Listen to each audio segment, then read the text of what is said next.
नमस्कार दोस्तों, Herald online classes में आपका स्वागत है।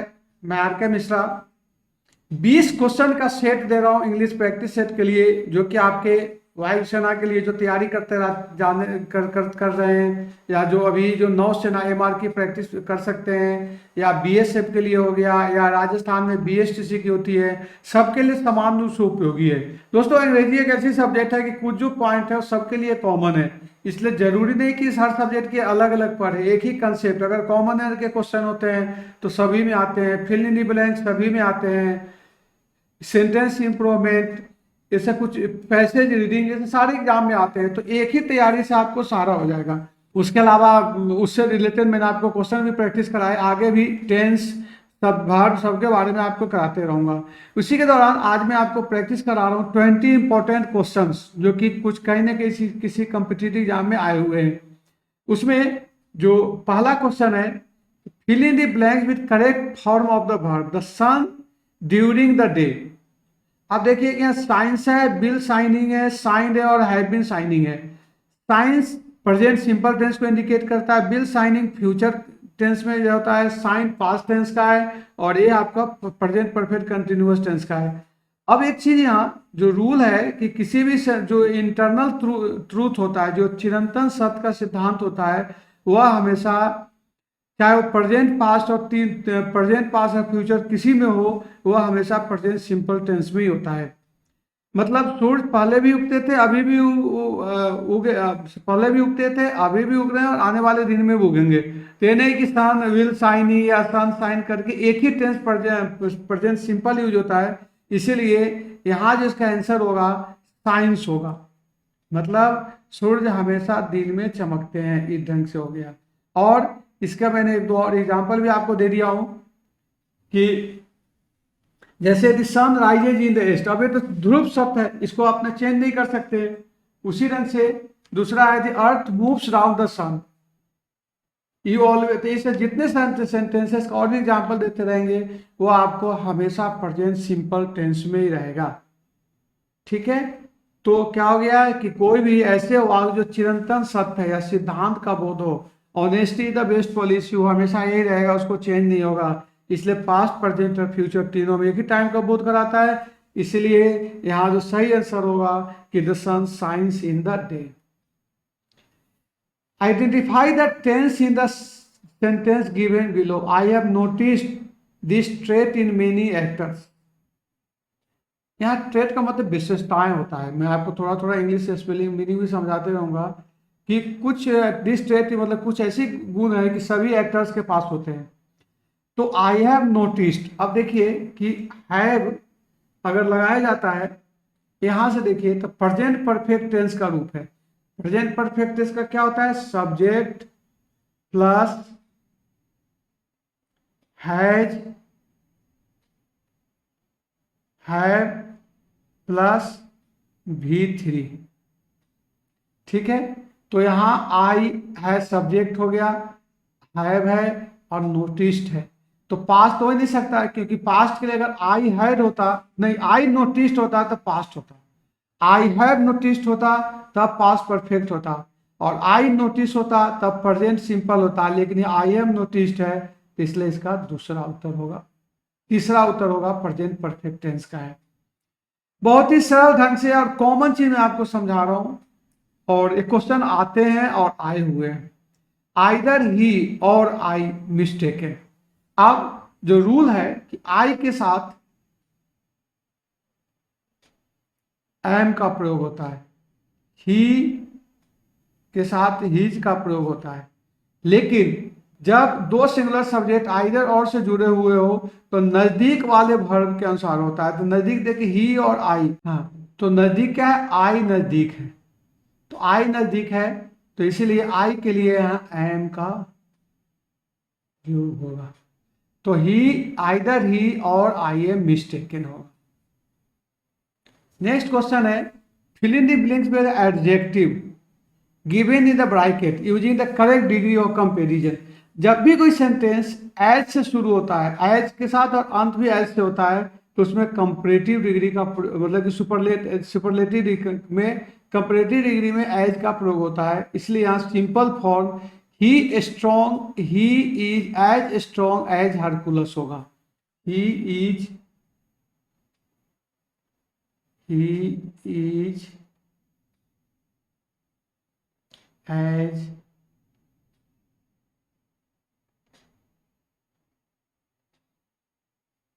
एज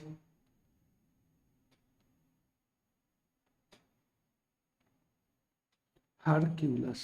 वह उसके तरह ही, जितना वह उतना ही मजबूत है जितना कि हरकुलस है। इसलिए यहाँ दूसरा स्ट्रॉन्ग होगा, क्योंकि स्ट्रॉन्गर भी नहीं कर सकते क्योंकि एज और एज लिखा हुआ है। इसलिए आपको बजाबता लिखा हुआ है कि कंपैरेटिव डिग्री में एज का प्रयोग होने पर एडजेक्टिव की सिंपल फॉर्म प्रयुक्त होती है। Which are the following word is a noun. Noun किसको बोलते हैं? The name of anything, person और पीपुल इज कॉल्ड नाउन। अब राइट का मतलब होता है लिखना, रोड का मतलब होता है लिखा, रिटन मतलब लिख चुका है, तो राइटर इसका सही लेखक मतलब राइटर सही शब्द है, मतलब राइटर इसमें नाउन है। बाकी वर्ब का डिफरेंट फॉर्म है। Change the following sentence into the alternative. Will they pull down the old building. अब आपको ध्यान होगा कि यहाँ हम ऑब्जेक्ट क्या हो जाएगा, पहले तो ए रहेगा ही क्योंकि हेल्पिंग वर्ब पहले रहेगा। उसके बाद ऑब्जेक्ट के रूप में क्या रहेंगे, द ओल्ड बिल्डिंग, तो द ओल्ड बिल्डिंग। उसके बाद आपको ये क्या है, सिंपल सेंटेंस में है, तो will the old building be pulled down by them हो जाएगा। ठीक है ना, क्योंकि विल है तो बी में चेंज हो जाएगा। मतलब जो प्रेजेंट सिर्फ जो, अगर आप ऐसे देखोगे कि आई एम, इसको क्या कहे कि आई शैल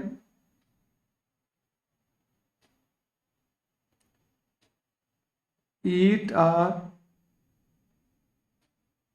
मैंगो, तो यहाँ क्या हो जाएगा, इसका जो ऑब्जेक्ट अगर आप ए लेते हो तो इसमें हो जाता है कि ए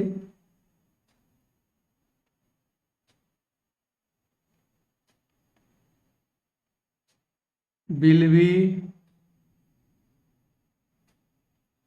ईटेन बाय मी, मतलब इसका सेकेंड फॉर्म आ जाएगा, इसलिए इसका चौथा आंसर सही है। नेक्स्ट देखिए, he said Sonia when is the next train, मतलब ही सेड सोनिया मतलब इसने सोनिया को कहा, तो यहाँ ही सेड किस में चेंज हो जाएगा, आस्क में चेंज हो जाएगा। तो ही आस्क सोनिया, व्हेन भी वही रहेगा, लेकिन जो चूंकि सेंटेंस जो है रिपोर्टिंग वर्ब किसमें है, रिपोर्टिंग वर्ब पास्ट टेंस में है, तो जो इज जो है वो आवाज में चेंज हो जाएगा। और तो चूंकि नेक्स्ट क्वेश्चन है तो नेक्स्ट ट्रेन इधर आ जाएगा, तो he ask Sonia when the next train was, ये आपका सही आंसर है। Choose the correct connective form. Scarcely had he gone, a policeman knocked at the door. आपको ध्यान देगा कि हार्डली और स्कैर्सली के साथ हमेशा वेन का प्रयोग होता है और पास्ट टेंस में किया जाता है। और वर्ब को तो क्या हो जाएगा, scarcely had he gone when a policeman knocked at the door. इसका इसी ढंग से एक और एग्जांपल आपको दे दिया हूं कि hardly had I left the class when it started raining. अब देखिए दो चीज सीखने वाली बात है कि पहले हार्डली या स्कैर्सली हो गया, उसके बाद यहाँ हैड का प्रयोग जरूर होगा और यहाँ व्हेन का प्रयोग जरूर होगा। तो इस ढंग से इसमें आपको क्या क्या फिर हो गया कि स्कैर्सली और हार्डली के साथ हमेशा कंजंक्शन में व्हेन का प्रयोग होता है। नेक्स्ट है माय फादर इज, यहाँ आर्टिकल भरना है। आर्टिकल जैसा आपको पता है कि आर्टिकल में उच्चारण के आधार पर होता है, यानी लिखा तो ही जाता है कि जिसका मतलब ए ई आई ओ यू हो, लेकिन उच्चारण बहुत बड़ा फैक्टर करता है। तो my father is an S P होगा कि एस पी मतलब उच्चारण एस होता है, इसलिए my father is an S P. My father is an M P, S D O, ये सारे में वॉवेल साउंड है। और जैसा आपको पता है कि जो आर्टिकल का जो प्रयोग होता है वॉवेल साउंड पर होता है, लिखने पर नहीं होता है। ठीक है ना, he is an European, he belongs to an European country नहीं हुआ, he belongs to European, a European country. क्यों, क्योंकि यूरोपियन को हम यहाँ जो उच्चारण हो रहा है यू हो रहा है, तो इसी ढंग से यहाँ एस होते हुए भी उसका उच्चारण जो है वॉवेल साउंड से होता है।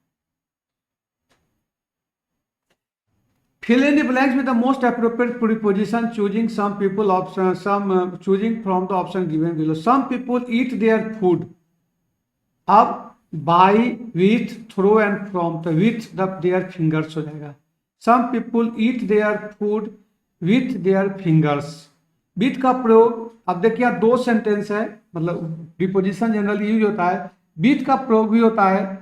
जैसे अगर कोई काम आप इंस्ट्रूमेंट या टूल या औजार से करते हो किसी टाइप के, तो विथ का प्रयोग करते हैं। जैसे he is writing with pencil, he kill the bird with a stone, they are dancing with a Joy.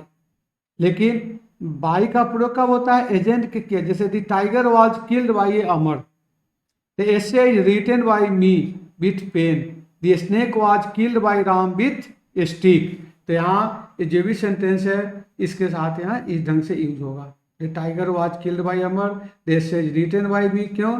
फिर आपको बता देता हूँ कि जब कोई काम किसी इंस्ट्रूमेंट की सहायता से करते हैं तो विथ का प्रयोग होता है, और जब किसी व्यक्ति द्वारा किसी एजेंट के द्वारा किया जाता है तो बाई का प्रयोग होता है। चूंकि यहाँ सेंटेंस में देयर फिंगर्स है, एक इंस्ट्रूमेंट समझिए, तो some people eat their food with their fingers होगा। Choose the correctly word to complete the sentence. We must leave early, we would not get a good seat.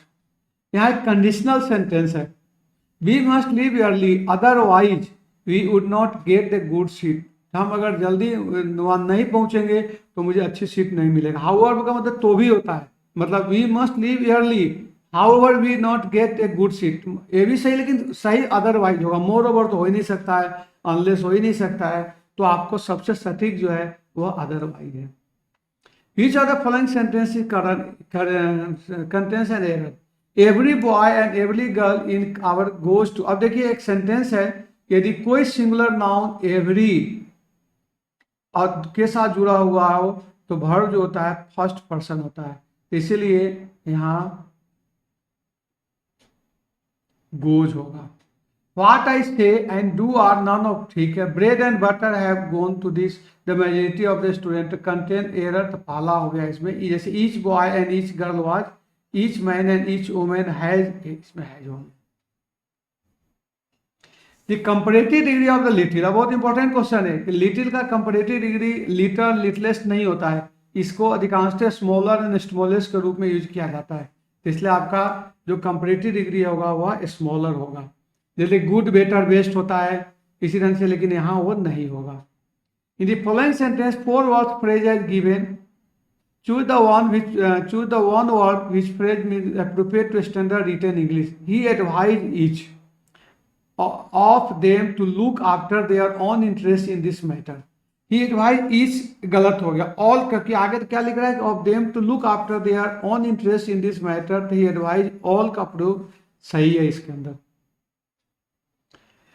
Relentless का आपको antonym पूछना है। Relentless का मतलब होता है दयाहीन, दयाहीन मतलब हार्श, निर्दयी, क्रूएल, इनफ्लेक्सिबल, तो उसका एंटोनिम क्या होगा? Yielding, malleable, pliable, complaint.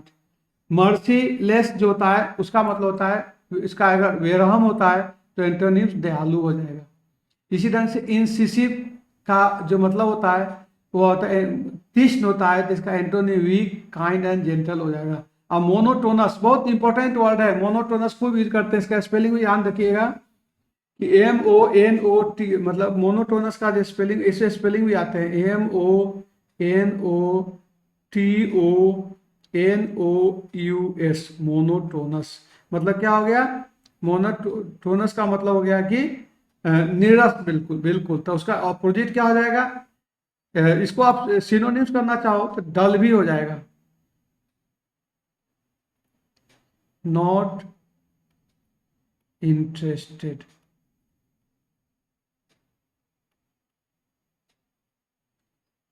इसका एंटोनिम क्या होगा? इंटरेस्टिंग, सरप्राइजिंग और exciting. Choose the word which opposite mean underline word, let us aggravate. Aggravate का मतलब बिगाड़ देना, छोड़ना होता है, तो इसका एंटोनिम होगा एलिवेट, धीमा करना, बेटर, इंप्रूव, अमेंड। सिनोनिम होगा इसका इंसेंस, प्रोवोक एंड एनॉयड। ये सब आपको याद करना होगा। क्या क्या हो गया?